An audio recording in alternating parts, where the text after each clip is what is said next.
عايزة بقى تعملي بسكوت طعمه حلو وريحته جميلة، تعالي بقى نروح على بسكوت هيقلب ريحة البيت حرفيا، وفي مكون كلنا بنحبه. عندنا هنا انا عملت هنا مقدارين مش واحد، يعني بيضتين. لو هتعملي مقدار واحد هتاخدي بيضة واحدة، تمام؟ يعني نص الكمية. عندي هنا بيضتين و4 كوبايات دقيق، ومعلقة من البيكنج باودر، معلقة كبيرة. هنحط هنا بقى كوباية من السكر على البيضتين، وهنقلب كويس قوي مع معلقة من الفانيليا. نزلت بالزبدة، عندي كوباية زبدة على سمنة على زيت، كوباية كاملة، كوباية كبيرة. وهبدأ ان انا اضربهم بالمضرب كده. في خطوة هنا اتعملت غلط، وطبعا ده نسيان مني. اللي لاحظ حاجة زي كده المفروض نضرب ايه مع ايه الاول، يكتب لي في التعليقات ويقول لي ايه الغلطة اللي انا عملتها هنا. تمام. نزلنا هنا بكوباية من جوز الهند وكوباية من اللبن، كوباية كبيرة من جوز الهند، اللي طبعا اللي هيعمل نص المقدار هيعمل نص كوباية من جوز الهند مع كوبايتين دقيق. تمام. وهكتب لكم المقادير في التعليقات. هقلب بقى كويس كده اللبن مع البيض مع السمنة والزبدة والزيت، او زيت بس لو حابين، او سمنة بس لو حابين، او زبدة بس، لكن المقدار كوباية. هنزل بقى بالدقيق واحدة واحدة، بنضيف له ذرة ملح، وبنضيف له معلقة كبيرة من البيكنج باودر عشان ما يطلعش معانا مكبوس. هتستمر في التقليب كده واحدة واحدة، شوية شوية بالدقيق، ما بننزلش بالدقيق مرة واحدة. تمام. بسم الله ما شاء الله ولا قوة إلا بالله. اللهم صل وسلم وبارك على سيدنا محمد صلى الله عليه وسلم. بنقلب كده بالسباتولا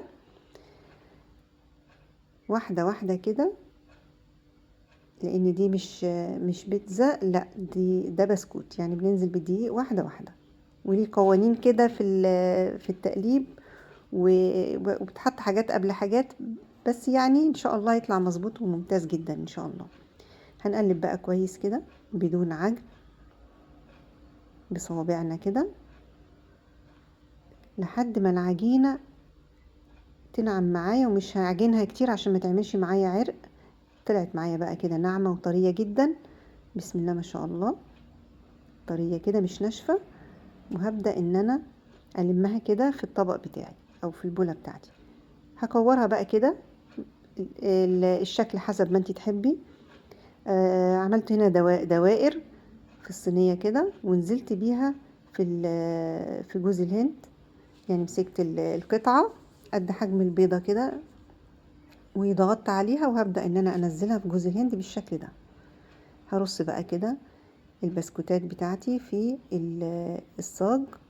حابة بقى تعملي شكل تاني، عندك قوالب، مفيش اي مشكلة ممكن تعمليها. انا عملت هنا شكل قلب كده، بس صراحة الشكل المحبب ليا، لانه شكله الاصلي اللي بيتباع في المحلات اللي هو الدواير.